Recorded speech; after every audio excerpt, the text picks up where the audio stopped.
پیغام ورکو کستا په جماعت اشاعت التوحید باندې څه شکوک شبهات دي هغه مخکې کا. بسم الله الرحمن الرحیم. دغه محترم په خپل ویډیو کلیپ کې وایي چې د جماعت اشاعت التوحید و سنت باندې ستا څومره اعتراضات وي هغه راته ووایي زه به جوابات وکمه. نو انشاءالله امید لرم چې د اخلاقو په دایره کې او د دلیل په بنیاد باندې به ته راته جواب وکړي. که بیا ستا په دغه جواباتو باندې زما څه اشکالات وي انشاءالله زه به در باندې وکمه او د اخلاقو په چوکټ کې دننه او د دلیل په دایره کې دننه به انشاءالله دواړه به یو بل سره دغه مکالمه دا به جاري وساتو. د ټولو نه اول اعتراض هغه زما جماعت اشاعت التوحید باندې دا دی چې جناب محمد رسول الله صلی الله علیه وسلم نه واخله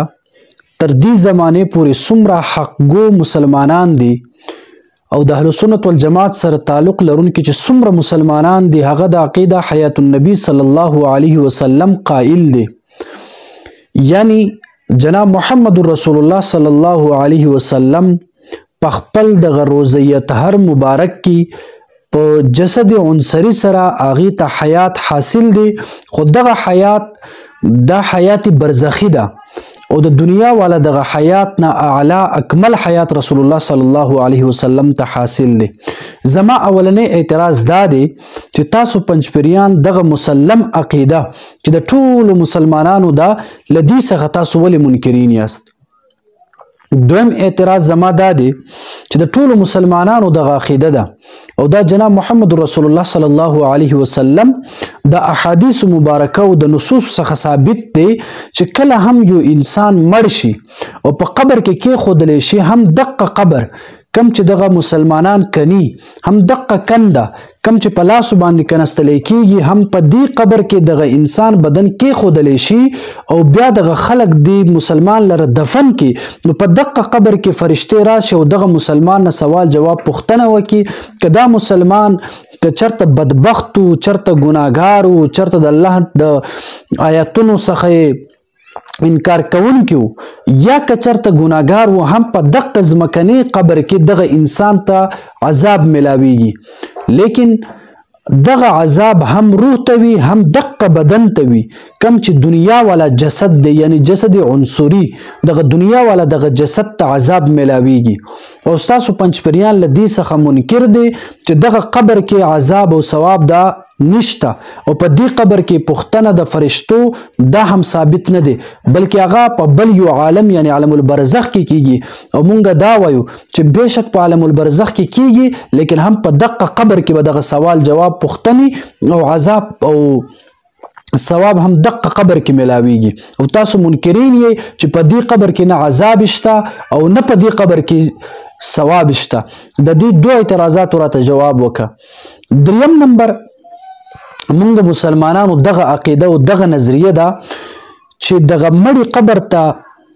د عام امواتو په باره کې اختلاف ضرور شته. د صحابه کرامو د دور نه واخله تر ائمه مجتهدین تر دې زمانې پورې اختلاف موجود دی چې آیا دغه عام مړي دا اوري او که نه اوري لیکن د تمام انبیاء کرامو په دغه سما کې یعنی د تمام انبیاء کرامو په دغه اوریدو کې هیڅ قسمه اختلاف نشته بلکې دا مسلم خبره ده چې کله هم د جناب محمد رسول الله صلی الله علیه وسلم روزه اقدس مبارک خواته څوک ودرېږي او په رسول الله مبارک باندې درود او سلام وایي رسول الله مبارک په خپله اوري که په لرې که د لرې نه رسول الله صلی الله علیه وسلم باندې درود سلام وویلی شي دا د فرشتو په ذریعه محمد رسول الله صلی الله علیه وسلم باندې پیش کولی کیږي او که نږدې څوک درود و سلام وایي رسول الله صلی الله علیه وسلم په خپله اوري. دا د ټولو مسلمانانو عقیده ده او دا د رسول الله صلی الله علیه وسلم د حدیث نه هم ثابت دی لیکن تاسو پنځپیریان وایي که څوک د رسول الله صلی الله علیه وسلم قبر مبارک ته د اوریدو قایل وي د درود او د سلام دا کس مشرک دی. هم دې ځای کې زموږ ستاسو اختلاف شروع شي چې مونږ وایو دغه عقیده او نظریه د چاوي هغه مشرک نه دی هغه رسول الله صلی الله علیه وسلم خپل هم دغه نظریه او دغه عقیده وا چې رسول الله فرمای من صلى علی عند قبر سمعته چې څوک زما د قبر خواته په ما باندې درود او سلام وای زه په خپل اورم رسول الله مبارک دغه فرمایلی دا تاسو پنځپریان له دینه منکر یې په دې وجه باندې مونږ تاسو سره اختلافات لرو په دې مختصر دغه کلیپ کې دغه درې اعتراضات او جوابات را تراکا لیکن په خپل دغه خبرو کې